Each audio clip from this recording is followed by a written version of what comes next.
Yo, what's good, guys? Welcome back. This is Jamir, or I go for Ja, J for short.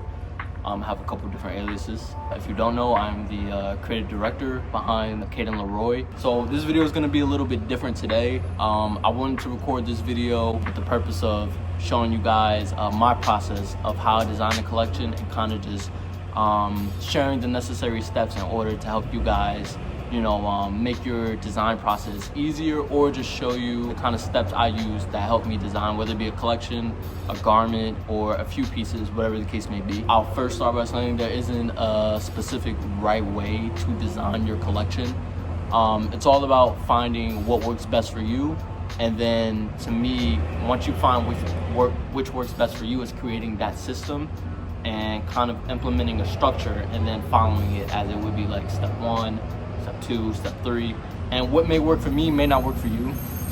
I would say it's really loud. I would say in all the videos that I've watched in the past, wait for the structure class.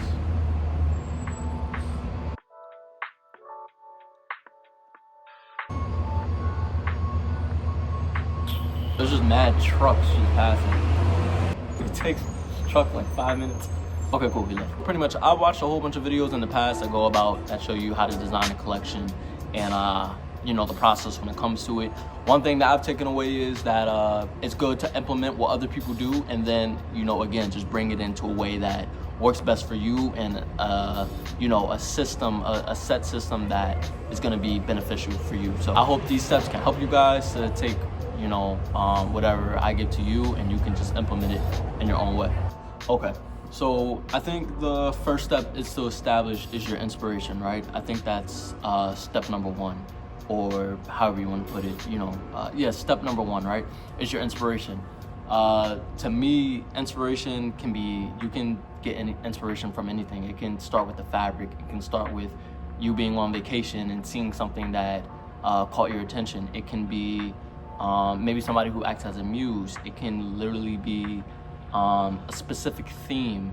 To me, it's really crucial that inspiration is something that you want to learn about and something you want to educate yourself on, to be able to dig deeper into it and kind of figure out everything that has to do with it, like literally all the little things, and just every little detail that would go into creating a garment. Because you do have to remember, when you are creating a garment, you're creating something that isn't just you just throw it out there. It should be really researched and detail oriented, and people can easily see that, and the inspiration can transition into the garment. So that's step number 1. I would just say inspiration. So find your source of inspiration and ask the question, why are you inspired by this, and what would be your ultimate goal out of making this collection? Is it to make a piece that's more sentimental to you? Is it to make the best military rig or best ripstop trousers? So I'd say start off with your inspiration. So after your inspiration, you should go into research and development, which is phase 2, right? So after your inspiration, research and development. Research and development is pretty self-explanatory. You're just researching upon the subject that you're interested in and that inspires you, and you're doing all the necessary research, and within that research you're asking questions. So within that research, you should be figuring out what timeline this period took place in. Let's just say we're sticking to the military theme or war theme. Figure out the dates for World War II. What country uniforms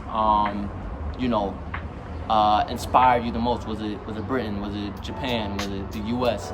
And figure out what material they use, what type of zippers, what type of cuts, what type of collar stands or spreads.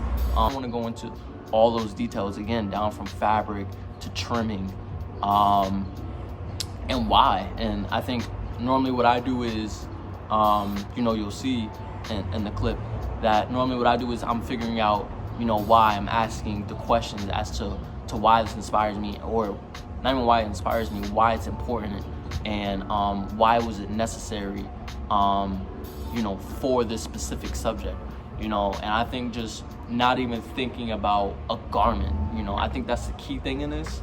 that you'll probably hear me repeat is not thinking about a garment. It's just, you just want to, if this works for you, you know, what I do is I just, you know, I continue to write everything down. I write everything down. I write pages on pages on pages, and I ask questions. I even circle words. You know, if I'm finding myself writing a specific word a couple times, I'll circle it and figure out, why was this word important? Why was, camouflage important? You know, again, I just really like to do a lot of research and ask a lot of questions as to why I'm finding this thing fascinating, why it's interesting. And then within finding that why, it's like, okay, what does this relate to? And development is the second half to that part. So whatever keywords or anything that I like or anything that stands out, you know, I'll circle it, write it down, highlight it, wherever the case, take note of it, a mental note of it, and that's something I want to work on and develop on. So next to me is just early concept. So it's just taking all those things that you got from research and development and kind of narrowing that, that list down and figuring out what are the most 5 to 7 things that really stuck out to you and that you can actually build on, and that would, transition into making a piece or an accessory or whatever the case that you're doing. Phase 4 is going to be your reference photos and your mood board. So your reference photos are just pictures that capture your inspiration visually, or things that capture your inspiration visually. It doesn't have to be that exact thing, because I'll start off with, generally I'll go on Pinterest, or I'll take pictures, if I'm just walking and I see something that relates to what I was researching and developing, and I'll just have, on my Pinterest, on my board, I'll show you guys like an entire, list of different photographs.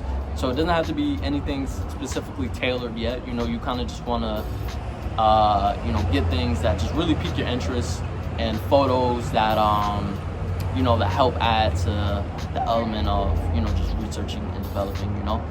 I'll have 50 pictures, 60 pictures, 70 pictures, 100 pictures. It's not really like it's not really a minimum amount of pictures that I have. It's just whatever I feel like draws me in visually. So then I like to go in and create my mood board. So your mood board is pretty much just a visual interpretation as to what you're being inspired by. So your mood board the purpose of a mood board is to visually communicate to an individual or a group of people what your collection or idea is going to be about. Your images should convey that. So for me, as you can see on the side, this is my mood board that I have from collection 1, and it's titled Through the Wind. As you can see, I don't have more than 10 images right here. I kind of try and really keep it very concise and to the point. The inspiration behind this mood board was kind of create this dark and moody kind of feeling, and really just capture somebody feeling alone, as if they're walking through the streets alone. And those are really dark. It's a lot of black and white photos, little small pops of color, and a little bit more heavy, and the garments, and just overall just dark. So yeah, that's the purpose of the mood board. So that's what you want to go ahead and do. After you create your mood board, or after I create my mood board, what I like to do is go into fabrication and trim. So pretty much out of the research that I did and development and pictures that I've used, I'll kind of figure out what fabrics match, what fabrics and trimmings, zippers, ribbing, or whatever the case it may be, matches to what it is I'm trying to say, into the theme that I'm trying to project and create. So I for me, that's really important. So I'll just start with, I'll start with sourcing swatches, and I'm in New Jersey, so I'm very close to New York, so I'll go to the city and go to just local, down to the garment district, and go to, fabric stores and get swatches, feel things out, test them, see, you know, if the weight and the texture is appropriate for what I'm trying to do.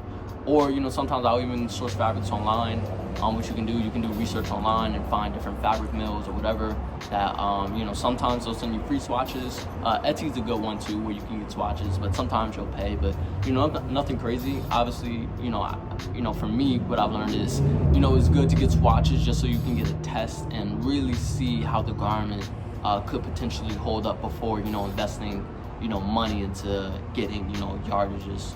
I've learned that in the past. You want to avoid that. So yeah, so that's the next step that I like to do, which is good. Fabrication and trim. What I like to do for my next step is going to my concepts, like my final concepts, and sketching.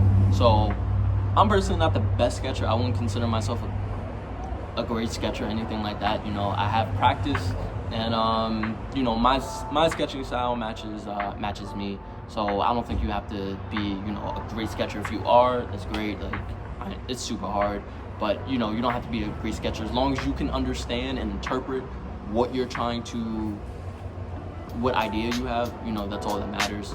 So I'll show a couple sketches that I jot down in my notebook. Some are a little bit more rough sketches, you know, which are ones that are just, you know, quick. You kind of just want to get the idea out the way, get it out your head before you forget it. And then I'll have more defined sketches where it's like, you know, I'll kind of take my time more and really, you know, really kind of flesh it out a little bit more. So, you know, I would say that's my next step. And again, if you're not a best sketcher, whatever way you can communicate it, that's all that matters. Literally, you can draw an outline. As long as you get it, that's all that matters, because the next step is going to be the more important part.